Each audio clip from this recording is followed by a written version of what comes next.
میرے محترم بزرگوں، دوستوں اور عزیزوں، آج محرم الحرام کی 10ویں تاریخ، جب بھی محرم الحرام کی 10ویں تاریخ ہوتی ہے تو وہ قربانیاں سامنے آ جاتی ہے جو کربلا کی تپتی ہوئی ریت کے ذرے میں وہ قربانیاں جو پیش کی گئی ہیں۔ مختصر سا قافلہ، اس قافلے کا رہنما وہ ہے جسے دیکھ کر سید عالم نور مجسم صلی اللہ تعالی علیہ وسلم فرمایا کرتے تھے، مجھے حسین سے جنت کی خوشبو آتی ہے، مجھے حسین سے جنت کی خوشبو آتی ہے۔ آپ فرمایا کرتے تھے، حل حسن والحسین سید اشباب اہل الجنہ، یہ حسن اور حسین جنتی جوانوں کے سردار ہیں۔ اب جو جنتی جوانوں کا سردار ہوگا وہ خود جنتی ہوگا، اور ان سے محبت کرنے والے وہ بھی جنتی ہوں گے۔ ایک مرتبہ سید عالم صلی اللہ تعالی علیہ وسلم اپنی چہیتی بیٹی خاتون جنت سیدہ فاطمہ الزہرا رضی اللہ تعالی عنہا کے گھر کے قریب سے گزر رہے تھے۔ اسی مابین حسین کی رونے کی آواز آتی ہے،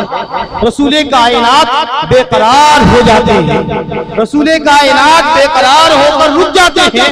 اور اپنی بیٹی کو آواز دیتے ہیں، اے بیٹی کیا تمہیں معلوم نہیں ہے، کیا تجھے پتا نہیں ہے، حسین کے رونے سے میں بے قرار ہو جاتا ہوں، حسین کے رونے سے مجھے تکلیف ہوتی ہے۔ اللہ اللہ قربان جائیے ارشاد مصطفیٰ پر، جب حسین کے رونے سے رسول کائنات بے قرار ہو جاتے ہیں تو اس وقت رسول کائنات کو کتنی تکلیف ہوئی ہوگی کہ جس دن کربلا کے تپتے ہوئے ریت میں 3 دن کا بھوکے پیاسا علی اکبر کو شہید کیا ہوگا، علی اصغر کو شہید کر دیا گیا ہوگا، اور جب قاسم رضی اللہ تعالیٰ عنہ کو شہید کر دیا گیا ہوگا، اور حضرت غازی عباس کو شہید کر دیا گیا ہوگا، اور 3 دن کا بھوکا پیاسا شیر حضرت سیدنا امام حسین رضی اللہ تعالیٰ عنہ کو شہید کر دیا گیا ہوگا، اس وقت آپ کو کتنی تکلیف ہوئی ہوگی۔ میرے محترم بزرگوں، دوستوں اور عزیزوں، حضرت امام حسین رضی اللہ تعالیٰ عنہ کی پیدائش سے پہلے ہی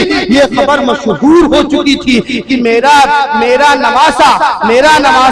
دریائے فرات کے کنارے شہید کیا جائے گا۔ آئیے میں آپ کو بتاؤں، آپ کے چچا حضرت عباس رضی اللہ تعالیٰ عنہ کی بیوی حضرت ام الفضل ایک دن یہ خواب دیکھتی ہے، اور وہ خواب کیا دیکھتی ہے؟ آپ خواب دیکھتی ہے کہ اللہ کے رسول صلی اللہ تعالیٰ علیہ وسلم کے جسم کا ایک ٹکڑا کاٹ کر کے میری گود میں رکھ دیا گیا، میری گود میں رکھ دیا گیا۔ آپ جب حضرت ام الفضل یہ خواب دیکھتی ہے، آپ پریشان ہو جاتی ہے، آپ اٹھ کر کے بھاگتی دوڑتی ہوئی رسول کائنات کی بارگاہ میں حاضر ہو جاتی ہے اور کہتی ہے، یا رسول اللہ یہ کیسا خواب ہے؟ یا رسول اللہ میں نے خواب دیکھا ہے، اس خواب کی تعبیر بیان کر دیجئے۔ حضرت ام الفضل کہتی ہوئی نظر آتی ہے، میں نے یہ خواب دیکھا ہے کہ آپ کے جسم سے ایک ٹکڑا کاٹ کر میرے گود میں رکھ دیا گیا۔ یہ سن کر رسول کائنات جناب محمد رسول اللہ صلی اللہ تعالی علیہ وسلم ارشاد فرماتے ہیں، یہ تو اچھا خواب ہے،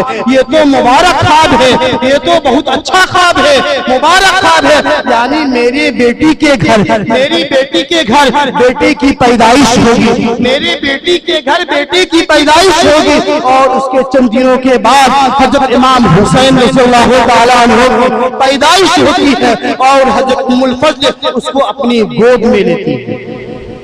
اس کے بعد جب اور آپ کچھ بڑے ہوئے تو آپ کی بیوی ام المومنین حضرت ام سلمہ رضی اللہ تعالی عنہا سے آپ نے کہا کہ میرا یہ بیٹا، آپ اپنے نواسوں کو بیٹا کہا کرتے تھے، یہ دونوں میری بیٹی کے بیٹے ہیں، یہ بھی کہا کہ یہ دونوں میرے بیٹے ہیں۔ آپ نے کہیں پہ کہا کہ یہ دونوں میرے بیٹی کے بیٹے ہیں، اور کہیں پہ کہا یہ دونوں میرے بیٹے ہیں۔ تو حضرت ام سلمہ رضی اللہ تعالی عنہا سے آپ فرماتے ہیں، دیکھیے اس وقت آپ کی زوجہ اطہر میں حضرت ام المومنین سیدہ عائشہ صدیقہ رضی اللہ تعالی عنہ بھی موجود تھی، لیکن آپ نے یہ بات ان سے نہیں کہی، جبکہ ام المومنین حضرت سیدہ عائشہ صدیقہ رضی اللہ تعالی عنہ سے آپ ساری باتیں کہتے تھے، لیکن آپ نے ان سے یہ باتیں نہیں کی۔ آپ نے کن سے کی؟ ام المومنین حضرت سلمہ رضی اللہ تعالی عنہ سے یہ بات کہی۔ آپ کی نگاہ نبوت یہ دیکھ رہی تھی،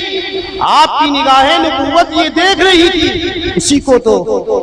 امام اہل سنت امام احمد رضا خان فاضلی بریلوی فرماتے ہیں، جس طرف اٹھ گئی دم میں دم آ گیا، اس نگاہ عنایت میں لاکھوں سلام۔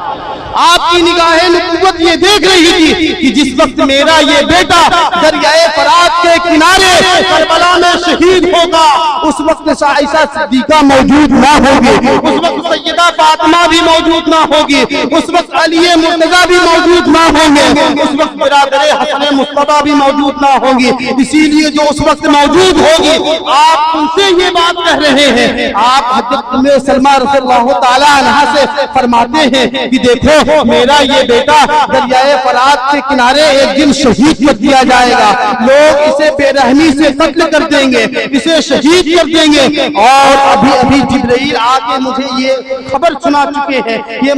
ابھی جبرائیل آ کر کے مجھے یہ بتا چکے ہیں۔ تو میں نے جبرائیل سے کہا کہ اس جگہ کی مٹی لا کر کے ہمیں دیا جائے، وہ جگہ کی مٹی لا کر کے دی ہے، اس کو تم شیشی میں بھر لو، اس کو تم شیشی میں بھر لو، جب میرا یہ بیٹا دریائے فرات کے کنارے شہید ہو جائے گا تو یہ مٹی خون بن جائے گی، یہ مٹی خون بن جائے گی۔ اور ایسا ہی ہوا جب حضرت امام حسین رضی اللہ تعالیٰ عنہ سن 61 ہجری میں آپ دریائے فرات کے کنارے کربلا کے میدان میں شہید ہوئے تو وہ مٹی خون بن گئی۔ اللہم صلی علی سیدنا شفیعنا حبیبنا مولانا محمد الماضی الجود والکرم منبع العلم والحلم والحکم وبارک وسلم صلو علیہ الصلاۃ والسلام علیک یا رسول اللہ صلی اللہ تعالی علیہ وسلم۔